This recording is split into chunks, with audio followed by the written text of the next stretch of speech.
Today we are discussing a important topic, that is a serial peripheral interface, that is SPI with MSP। मतलब कि हम आज क्या discuss करने जा रहे हैं कि अगर हमारे पास एक माइक्रो कंट्रोलर है 68 का, दैट इज MSP, जिसका नाम MSP है। अगर हम इसके साथ किसी एक्सटर्नल डिवाइस को इंटरफेस करना चाहते हैं with the help of serial peripheral interface, तो हम उसको कैसे इंटरफेस करेंगे। यानी बेसिकली हमारा इंटरफेसिंग है MSP का एक्सटर्नल पेरिफेरल डिवाइस से। हम वहाँ पे जो प्रोटोकॉल यूज़ करेंगे वो होगा सीरियल पेरिफेरल इंटरफेस प्रोटोकॉल पर। तो हम इसको कैसे करेंगे, तो ध्यान रखिएगा, जो सीरियल पेरिफेरल इंटरफेस हमारा है ये एक सिंक्रोनस सीरियल कम्युनिकेशन प्रोटोकॉल होता है, जो कि आपका फुल डुप्लेक्स मोड पे काम करता है। ओके, अब जो फुल डुप्लेक्स मोड का मतलब क्या होता है? फुल डुप्लेक्स मोड का मतलब होता है एट ए टाइम एक ही डिवाइस ट्रांसमिट भी कर सकती है और रिसीव भी कर सकती है, ये आप लोगों को पता होगा। और दूसरा मैंने बोला कि this is a synchronous device. तो what is the meaning of synchronous? तो सिंक्रोनस मीन्स होता है कि जिन दो डिवाइसेस के बीच में ट्रांसमिशन और रिसीवन हो रहा है, मतलब जो ट्रांसमीटर डिवाइस है एंड रिसीविंग डिवाइस है, both devices have clock pulse, दोनों के पास सेम क्लॉक पल्स होनी चाहिए। ठीक है, ये एक इम्पॉर्टेंट पॉइंट है जो इसमें समझना है कि हम अब इस कैसे किसी माइक्रो कंट्रोलर से किसी एक्सटर्नल डिवाइस में डेटा को ट्रांसमिट करें या रिसीव करें एट ए टाइम। ओके, तो इसमें ध्यान रखने वाली बात यह है कि जो SPI हमारा है वो SPI हमारा multi master multi slave protocol होता है। ठीक है, अब ध्यान, आपको दिख रहा होगा स्लाइड में कि इसमें दो ब्लॉक बने हुए हैं। ये दो ब्लॉक जो होता है ये एक ट्रांसमिटिंग ब्लॉक है, एक रिसीविंग ब्लॉक है, ऐसा मैं नहीं कह सकती, क्योंकि जो एक ब्लॉक है वो आपका एक MSP को शो कर रहा है और एक जो दूसरा ब्लॉक है वो आपका एक कॉमन एक्सटर्नल डिवाइस है जिसमें SPI सपोर्ट करता है। ठीक है, अब इन ब्लॉक्स में एक्चुअल में क्या क्या है, तो मैं एक बात और बता दूं, जो हमारा SPI है, जो सीरियल कम्युनिकेशन होता है, वो एक शिफ्ट रजिस्टर के कॉन्सेप्ट पे यूज़ होता है। ठीक है, अब शिफ्ट इसमें क्या क्या चीज़ें रहती हैं, तो इसमें रहती क्या है, इसमें इंपॉर्टेंट पॉइंट है कि एक तो शिफ्ट रजिस्टर कॉन्सेप्ट पे है, तो शिफ्ट रजिस्टर होगा तो मतलब अगर ट्रांसमिटिंग के लिए ट्रांसमिशन करना है तो ट्रांसमिट शिफ्ट रजिस्टर होगा, और अगर रिसीव करना है तो एक रिसीव शिफ्ट रजिस्टर होगा। दूसरा पॉइंट क्या होगा, इसमें एक बफर अवेलेबल होता है। तो अब ट्रांसमिट के लिए जिसमें हम डेटा को टेम्परेरी स्टोरेज स्टोर करते हैं, तो अगर ट्रांसमिट करना है तो उसके लिए ट्रांसमिटर बफर होता है, और अगर डेटा रिसीव हुआ है तो उसके लिए रिसीविंग बफर होता है। ये हमारा हो गया MSP का पार्ट। अब हम दूसरे ब्लॉक पे बात करते हैं जो एक्सटर्नल डिवाइस है, जो कि SPI को कम्युनिकेट मतलब सपोर्ट करता है। तो जो ये इसमें क्या है, इसमें एक्चुअल में डेटा या तो ट्रांसमिट करेगा या रिसीव करेगा, तो उसमें हमारे पास वही आपका एक डेटा शिफ्ट रजिस्टर होगा जो कि शिफ्ट रजिस्टर को कॉन्सेप्ट यूज़ करता है, और एक बफर होगा। मेरे हिसाब से इतनी बात समझ में आई होगी कि ब्लॉक डायग्राम को मैंने एक स्मॉल पॉइंट पे आपको एक्सप्लेन किया। अब हम बात करते हैं इसके पूरे एक्सप्लेन में। तो जब हमारा SPI, ध्यान रखने वाली बात है कि जो हमारा SPI होता है उसमें जब ट्रांसमिशन करते हैं तो एक्चुअल में 4 वाया यानी 4 पिन्स का इस्तेमाल करते हैं, जिसमें मेन 4 पिन्स होती हैं। कौन कौन सी होती हैं? Slave input master output pin होती है, SIMO बोलते हैं। स्लेव इनपुट इनेबल होता है, ठीक है। उसके बाद होता है slave output master SOMI, and एक होती है सीरियल क्लॉक। ध्यान रखने वाली बात, ध्यान रखिएगा कि ये मेन 4 पिन्स होती हैं जिसके थ्रू हम ट्रांसमिशन करते हैं। अब अगर हमें ट्रांसमिशन करना है तो कैसे करेंगे, उसके लिए कोई कंट्रोल सिग्नल भी देना होगा। तो ध्यान, सबसे पहली बात कि मैंने बोला this is a synchronous device या synchronous supportable thing, serial communication. So जो क्लॉक पल्स होगी वो हमेशा इसमें दोनों साइड रहेगी और इसमें हाई रहती है। ठीक है, मतलब transmitting clock pulse high pulse generate करता है रिसीविंग डिवाइस। ठीक है, अब हमें ट्रांसमिशन करना है तो एक कंट्रोल सिग्नल देना पड़ेगा कि कैसे हम डेटा को ट्रांसमिट करेंगे, कैसे वो रिसीवर ये समझेगा कि जो हमारा डेटा है वो कब किस पल्स पे हमें क्या मतलब उसको रीड करना है कि राइट करना है, कि हमें कब उसको रीड करना स्टार्ट करना है या राइट करना स्टार्ट करना है। ठीक है, अब कौन से मोड पे काम करना है, यानी हमें स्लेव मोड पे काम करना है या हमें मास्टर मोड पे काम करना है, प्रियोरिटी क्या है, हमारी डेटा का लेंथ क्या है, ठीक है, कौन से मोड पे काम कर रहा है, इस वगैरह चीज़ें। तो आप समझते हैं कि हमारा कंट्रोल रजिस्टर क्या बताता है। तो ध्यान रखिएगा कि कंट्रोल रजिस्टर जो है वो आपका 8 बिट का होता है, इसका साइज़ 8 बिट का होता है। B0 यानी राइट से लेफ्ट पे हम बात करेंगे, ठीक है। बहुत इंपॉर्टेंट। अब इसमें जो 8 बिट है, अब इनको वन बाय वन समझते हैं कि कैसे 8 बिट काम करेगा। तो जो हमारी B0 बिट होती है, यानी जो सबसे पहले LSB बिट होती है, वो ऑलवेज 1 होती है, क्योंकि जब हम SPI का इस्तेमाल कर रहे हैं, तो क्योंकि हम बात कर रहे हैं SPI is a synchronous serial communication. अब सिंक्रोनस है तो ये जो बिट है, बिट नंबर 0, ये आपका यही बताता है कि अगर हमारा सिंक्रोनस ट्रांसमिशन है तो ये बिट ऑलवेज 1 रहेगी, अगर ये हमारा असिंक्रोनस ट्रांसमिशन है तो इस बिट को हमेशा 0 रखेंगे। तो ये इतना ध्यान रखिएगा कि B0 बिट ऑलवेज 1। अब आते हैं बिट नंबर 7 पे। तो बिट नंबर 7 हमारा क्लॉक फेज सेलेक्ट, यानी क्लॉक के फेज को सेलेक्ट करती है, यानी किस मतलब हमें या तो रीड करना होगा, यानी मास्टर को या तो रीड करना होगा, यानी जो भी एक्सटर्नल डिवाइस है उससे डेटा रीड करना होगा, या उस पर डेटा राइट करना होगा। ठीक है, अब हम रीड या राइट किस मतलब कौन सा क्लॉक पल्स दोनों पे है, तो किस क्लॉक पल्स पे हमें रीड करना है और किस पे नहीं करना है, या राइट करना है या किस पे नहीं करना है। एक्चुअली ये बिट वही चीज़ बताती है। बिट का नाम होता है UCC-KPH। ठीक है, यहाँ पे CKPH का मतलब होता है, CK मतलब क्लॉक होता है, PH का मतलब होता है फेस। ठीक है, तो अगर 0 है, मान लीजिए ये बिट नंबर 7 अगर 0 है, तो रीडिंग या राइटिंग जो भी प्रोसेस कर रहे हैं, तो अगर हम रीडिंग प्रोसेस करेंगे तो जो हमारी लीडिंग एज है, लीडिंग एज दिख रही होगी चढ़ती हुई, ये जो लीडिंग एज है इस पर रीडिंग प्रोसेस करेंगे। और राइटिंग प्रोसेस कब करेंगे, जब हमारा ट्रेलिंग एज होगा, यानी जब हमारा हाई से लीडिंग एज का मतलब समझ लीजिएगा कि लो से हाई जाने के लिए, और जब हमारा राइटिंग प्रोसेस होगा वो हाई से लो जाने में होगा। किस केस में, 0 केस में। और अगर यही बिट 1 है तो जैसे इसका रिवर्स प्रोसेस होगा, राइटिंग प्रोसेस आपका लीडिंग एज पे होगा, मतलब हमारा क्लॉक पल्स जो है वो 0 से 1 जाएगा, तब राइटिंग प्रोसेस करेंगे जब ये बिट 1 है, और 1 से 0 जाएगा जब ये बिट 0 है, तब हम इसमें रीडिंग प्रोसेस करेंगे। ध्यान रखने वाले। तो ये है फेस सेलेक्ट बिट। अब आते हैं बिट नंबर 6 पर। तो बिट नंबर 6 का नाम है UCC-KPL। फिर मैं बता दूं, CK का मतलब होता है क्लॉक, P का मतलब होता है प्रायोरिटी, और प्रायोरिटी सेलेक्ट। ठीक है, तो ये बिट आपकी नेम से समझ में आ रहा होगा। प्रायोरिटी को सेलेक्ट करता है कि किस केस में किस प्रायोरिटी पे ये काम करता है। प्रायोरिटी का मतलब हुआ कि पॉजिटिव क्लॉक पल्स पे काम करेगा कि नेगेटिव क्लॉक पल्स पे काम करेगा। ठीक है, तो अगर ये बिट 0 है तो हमारा जो रिसीवर है या ट्रांसमीटर है वो इनएक्टिव स्टेट में होगा जब ये लो होगा, यानी इनएक्टिव स्टेट इन लो, यानी पॉजिटिव क्लॉक पल्स पे काम करेगा। और अगर यही बिट 1 है तो ये इनएक्टिव स्टेट इन हाई, मतलब जब ये नेगेटिव क्लॉक पल्स होगी, यानी जब हम नेगेटिव क्लॉक पल्स देंगे, अगर ये बिट 1 है तो नेगेटिव क्लॉक पल्स पे रीडिंग या राइटिंग प्रोसेस होगा, और अगर हम इस बिट को 0 देते हैं तो पॉजिटिव क्लॉक पल्स पे रीडिंग या राइटिंग प्रोसेस होगा। मेरे हिसाब से इतनी बात समझ में आई होगी। Bit number 5, this is UCMSB।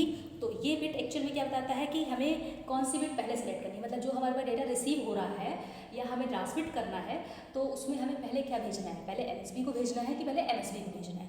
तो ये बिट ये बताती है कि पहले LSB आ रहा है या MSB आ रहा है। तो अगर ये बिट 0 है तो जो रिसीवर है या ट्रांसमीटर है वो ये समझेगा यानी कि पहले LSB है, और अगर 1 है तो रिसीवर या ट्रांसमीटर ये होगा कि दिस इज अ MSB, पहले MSB बिट आएगी।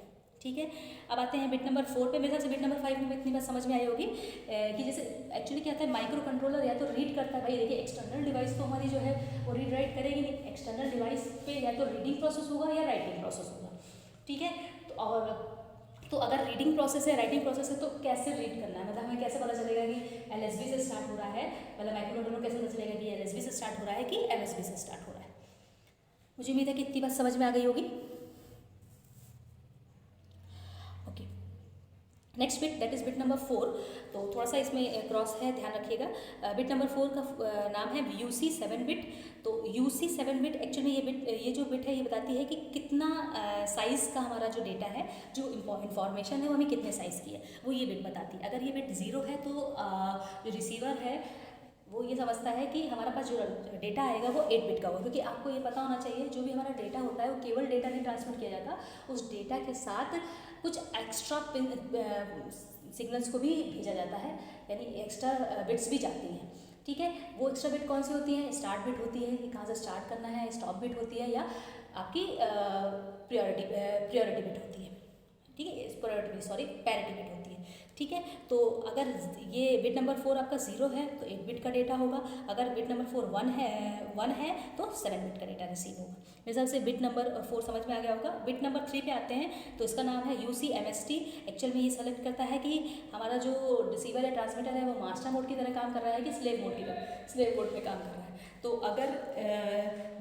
अगर ये बिट नंबर 3 जो है वो 0 है तो हमारा जो रिसीवर या ट्रांसमीटर है वो अगर 0 है तो स्लेव मोड की तरह काम कर रहा है, और अगर ये 1 है तो मतलब है मास्टर मोड की तरह काम कर रहा है। मुझे उम्मीद है कि इतनी बात आपको समझ में आई होगी।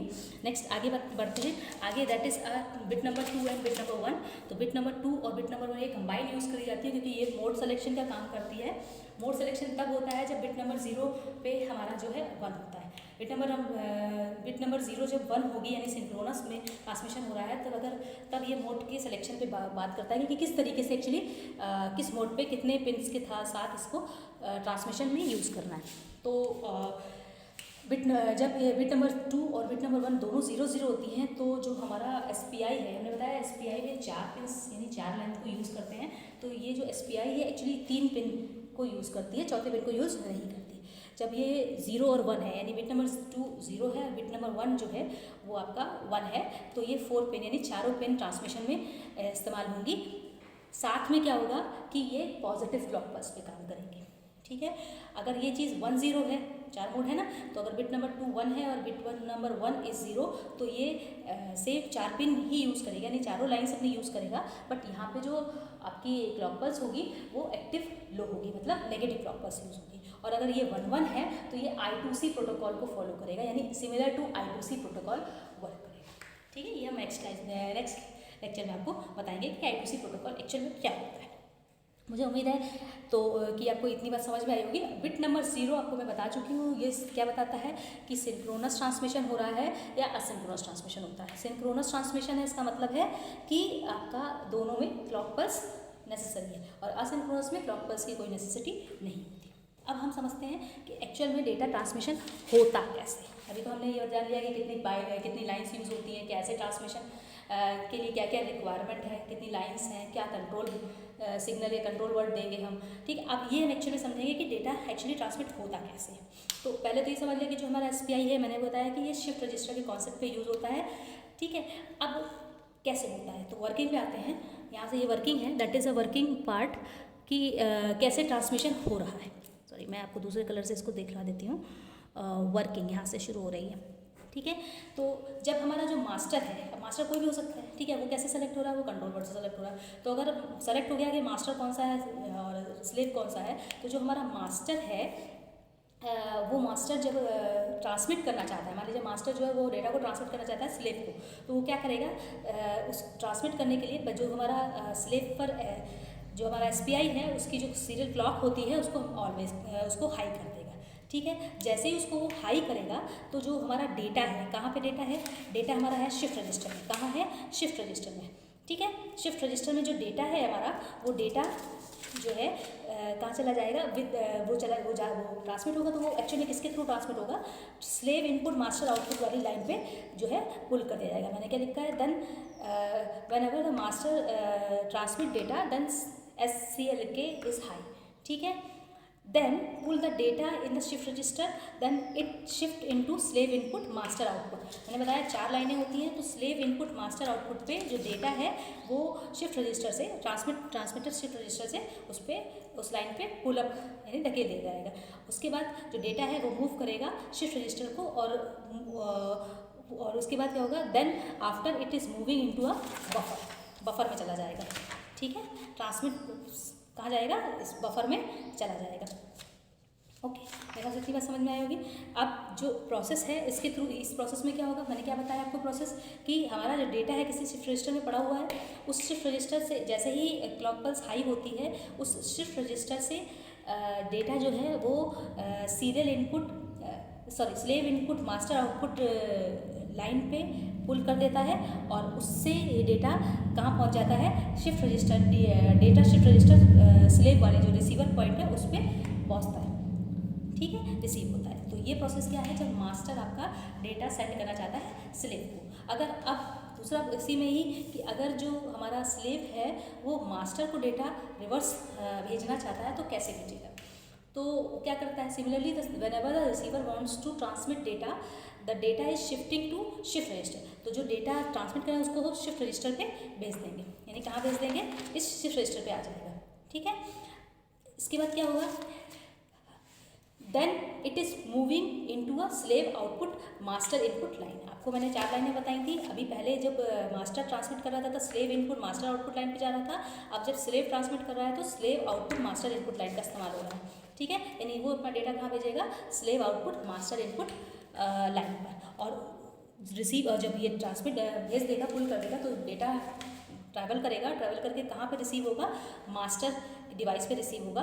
और उस मास्टर डिवाइस पे रिसीव होने के बाद उसको वो बफर में भेज देगा। कैसे, ये देखिए, यहाँ से डेटा SOMI से ट्रांसमिट हुआ, कहाँ रिसीव हुआ, रिसीव शिफ्ट रजिस्टर में रिसीव हुआ। और जैसे ही यहाँ पे रिसीव हुआ तो उसने क्या किया, एक रिसीव बफर में भेज दिया इसको। बात मेरे हिसाब से इतनी बात समझ में आई होगी कि डेटा यहाँ से गया और फिर यहाँ तक पहुँचा जब रिसीव किया। ठीक है, इतनी बात मेरे ख्याल से समझ में आई होगी। आई थिंक जो भी मैंने आपको समझाया है वो आपको समझ में आ गया होगा। इसके नेक्स्ट क्लास में मैं आपको इसी का टाइमिंग डायग्राम एक्सप्लेन करूँगी। Thank you.